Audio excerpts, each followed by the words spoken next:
여호와는 은혜로우시며 긍휼이 많으시며 노하기를 더디하시며 인자하심이 크시도다. 여호와께서는 모든 것을 선대하시며 그 지으신 모든 것에 긍휼을 베푸시는도다. 여호와여, 주께서 지으신 모든 것들이 주께 감사하며 주의 성도들이 주를 송축하리이다. 아멘. 오늘 말씀의 9절에 보면 여호와께서는 모든 것을 선대하시며 그 지으신 모든 것에 긍휼을 베푸시는도다. 그 지으신 모든 것에 긍휼을 베푸신다, 이렇게 표현을 합니다. 사람은 서로 차별하죠. 인종에 따라, 또 피부색에 따라, 또 여러 가지 모습에 따라서 사람들은 항상 구분하고 구별합니다. 그렇게 하기를 좋아합니다. 그러나 하나님은 모든 사람이 당신의 형상으로 지음을 받았기에 하나님은 누구든 다 사랑하시고 또 그들에게 기회를 주시고, 그래서 그들이 돌아오기를 원하시는, 그래서 우리가 이 땅에 복음을 증거할 수 있는 이유가 바로 여기에 있는 것이죠. 그런가 하면 사람들은 버리는 걸 참 좋아합니다. 버리는 거. 그래서 환경 쓰레기라는 게 얼마나 많습니까? 이 세상에 수많은 쓰레기들. 여러분, 이 페트병이라고 이 병들, 비닐병들을 그냥 막 버린 것들이 바다에 그냥 떠돌아다녀서 지금도 수많은 바다의 것들이 떠돌아다니고 있지 않습니까? 그런가 하면 쓰레기는 지구에만 있는 게 아닙니다. 우주상에도 있어요. 인공위성을 얼마나 많이 쏘아 올렸는지 그 인공위성들이 오래되고 낡은 것들은 쓰레기들이 되어서 그냥 돌아다니는 겁니다. 그러다가 다시 쏘아 올린 인공위성에 부딪히기도 하고 그것이 지구에 떨어지기도 하고 그냥 쓰레기로 그렇게 남아있는 겁니다. 그런데 역으로 우리 하나님은 어떤 분이시냐? 그분은 버리지 않으신다는 거예요. 절대로 버리지 않으신다. 누가 무슨 죄를 지었기 때문에, 누구는 뭐 허물이 많기 때문에, 누구는 뭐 실패했기 때문에 하나님이 그렇게 버리기 시작했다면 아담과 하와 때 벌써 인간을 다 버리셨을 겁니다. 그러나 하나님은 지금까지도 인간을 보존하시고 보존하시기만 하는 게 아니라 더 창대케 하신다라는 것을 우리가 발견하게 됩니다. 사람은 참 이 세상에 보면 죽을 일들이 많죠. 수많은 기근, 재해, 또 홍수, 우리가 지금 겪고 있는 코로나 바이러스와 같은 이런 전염병, 전쟁, 이런 수많은 일들을 통해서 얼마나 많은 사람들이 죽었습니까? 또 죽고 있습니다. 그런데도 인간은 더 오래 살고 더 건강하고 더 인간은 많아지고 더 세상은 발전해 갑니다.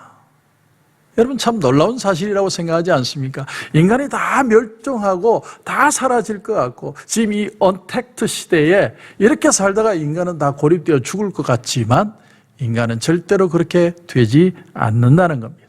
왜 그러느냐? 하나님이 창세기 1장 말씀에 생육하고 번성하라, 하나님이 그 말씀을 하셨기 때문에 그 말씀은 하나도 땅에 떨어지지 않고 그 말씀 그대로 지금도 이루어지고 있다는 사실입니다. 이 말씀의 능력이 오늘도 효력을 발생한다는 겁니다. 오늘 본문 9절에 다시 보면 여호와께서는 모든 것을 선대하신다는 말은 선하게 대한다는 거예요. 선하게 대한다. 여러분, 악하게 대하지 않고 무관심하게 대하지 않고 내버려 두지 않는다는 겁니다. 이건 사람에게만 그런 게 아니라 하나님은 이 세상 온 우주 만물을 다 그렇게 대하신다는 거예요. 선하게 대하신다. 그래서 성경에 보면 하나님이 참새 한 마리도 당신의 허락이 없이는 땅에 떨어지지 않는다고 표현하지 않습니까? 그 참새 하나 아무것도 아닌데 그 참새 하나도 하나님이 귀히 여기시면 하물며 너희 일까 보냐라고 성경은 얘기를 하죠. 하나님이 그런 참새 하나도 귀하게 여기신다면 하물며 너에 대한 하나님의 마음은 어떻게 했느냐 하는 것이죠. 인간이 자주 망각하는 게 바로 이겁니다. 우리가 나이가 들면 다른 것만 까먹는 게 아니라 하나님의 은혜를 너무나 쉽게 우리는 까먹어 버립니다. 그러므로 사람이 어떤 일로 떨어지는 일이 있다면 그것은 우연히 일어난 게 아니라 무언가 하나님의 뜻이 있어서 그 사람이 그런 일이 일어난다고 하는 것이죠. 여러분, 가수 이용복 씨가 그런 노래를 오래전에 불렀죠. 가엾은 나의 어머니 왜 나를 낳으셨나요? 그 노래를 막 부를 때에 그 이용복 씨의 팬들은 뭐라고 생각했냐면 자기가 그렇게 눈먼 모습으로 태어난 것이 너무나 애처로워서 안타까워서 저렇게 노래를 부르는구나. 그렇게 사람들은 생각을 했습니다. 그러나 정작 이용복 씨는 자기를 그렇게 생각하지 않았다는 거예요. 우리는 저 사람이 불쌍할 거라고 생각하지만 그 사람 자신은 자기를 불쌍하다고 생각하지 않는다는 겁니다. 옛날에 나치 독일이 자기들처럼 누른 노란 금발머리에 파란 눈에 아주 그렇게 진취적인 성격을 가지고 몸도 건강한 이 아리안족이죠. 아리안족만이 진정한 이 땅에 살 가치가 있고 나머지 열성인자들은 다 이 세상에서 제거해야 된다. 유대인을 위시해서 정신지체장애자들 또 집시들 모든 열등한 민족은 없애버려야 된다. 그렇게 제거를 하려고 애를 썼지만 그 뜻이 이루어지지 않았죠. 그리고 근본적으로 그것은 인간에 대한 이해를 잘못한 것입니다. 인간의 어떤 우월감이나 열등감을 통해서 무슨 색깔이라든지 무슨 어떤 신장이라든지 건강 상태는 그걸 통해서 사람이 더 가치 있는 삶을 사는 게 아니더라라는 것이죠. 여러분, 사람은 얼마든지 변화가 가능합니다. 그래서 그 집안에 무슨 물리학자가 아무도 없는 집안에서 물리학자가 나오고요. 연애 재능이 아무도 없었던 집안에 뛰어난 연예인이 나오기도 하는 겁니다. 왜? 사람은 변화가 가능하니까.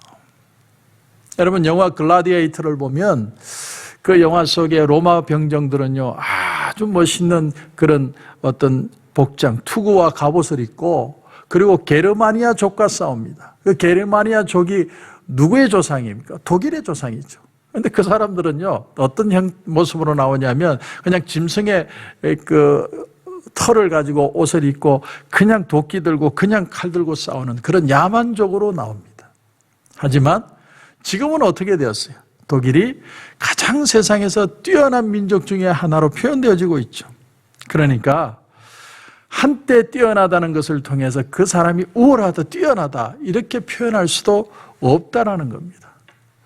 모든 인간은 하나님이 만드시고 하나님의 형상을 따라 지어진 존재이기 때문에 얼마든지 개발할 수 있고 얼마든지 변할 수 있다는 걸 이 세상의 역사도 보여주고 있는 거예요. 지적이든 감성적이든 무슨 예술이든 체육이든 모든 것에서 영성까지도 다 사람은 제한되어 있지 않다라는 것이죠. 창세기에 보면 노아의 아들 셈, 함, 야벳이 나옵니다. 그런데 어떤 사람들은 그것을 민족성으로 푸는 사람들이 있습니다. 셈은 셈족의 후에는 장막을 짓고 영적인 제사장적인 그런 사명을 받았고, 그리고 야벳은 물질적으로 발전하고 성장하는 후예가 되고, 그리고 함은 저주를 받아 그들은 노예의 후손이 되었다. 그렇게 구분하는 사람들이 있는데 사실은 그것도 다 부질없는 짓이에요.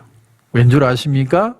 누구든지 그리스도 안에 있으면 새로운 피조물이라. 이전 것은 지나갔으니 보라 새 것이 되었도다. 그 예수님의 그 십자가 사건 이후에 어떤 사람들, 과거에 아무리 그 사람이 열등하고 못나고 부족하고 저주받은 인생처럼 보일지라도 예수님의 그 보혈의 능력으로 이제 인간은 새로워질 수 있다라는 거예요. 크리에이션을 뉴 크리에이션으로 바꾸는 새로운 역사가 인간의 삶에 일어나게 되었다는 거예요. 그래서 이전 것은 지나갔으니 보라 새 것이 되었도다.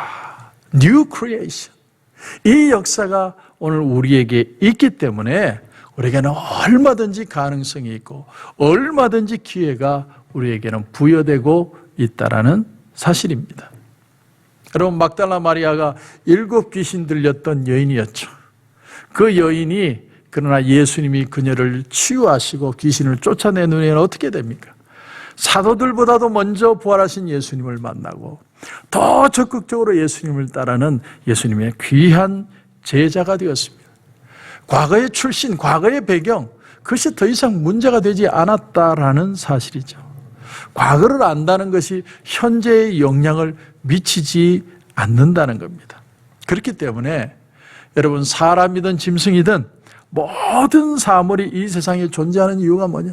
사람들은 최초의 철학자들의 질문이 뭡니까? 이 세상은 어떻게 생겼을까? 어떻게 만들어졌을까? 또 사람은 왜 존재하는 것일까? 왜 또 존재해 가는 것인가? 그것이 끊임없는 질문이었는데 그 해답이 뭐라는 거예요? 하나님이 만드셨고 하나님을 노래하고 찬양하기 위해서 하나님이 이 땅 위에 인간을 만드셨다는 사실입니다. 이 사실을 빨리 인식할수록, 빨리 깨달을수록 우리의 삶은 더 보람되고 가치 있는 삶이 될 것이고, 이것을 깨닫지 못하고 부정하면 할수록 인간의 삶은 더 답답하고 괴로운 삶이 되어가게 된다는 것이죠.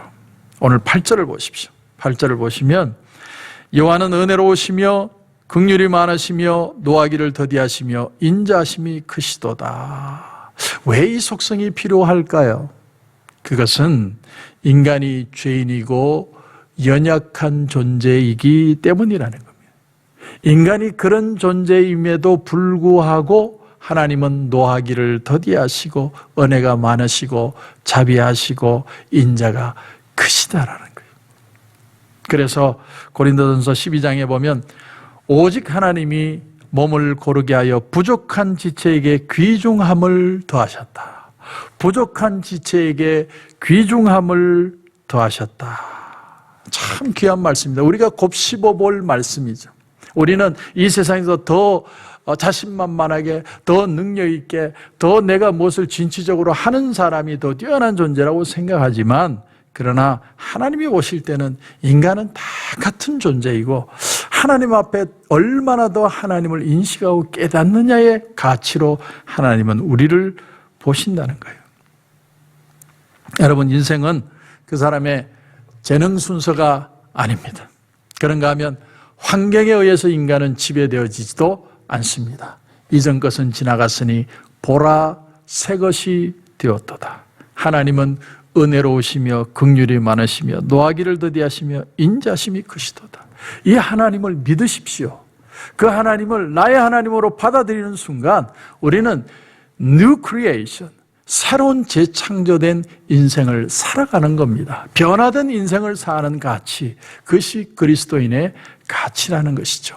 그 은혜를 붙들고 승리하시는 저와 여러분이 되시길 주님의 이름으로 축원합니다. 기도드리겠습니다. 하나님 은혜를 감사합니다.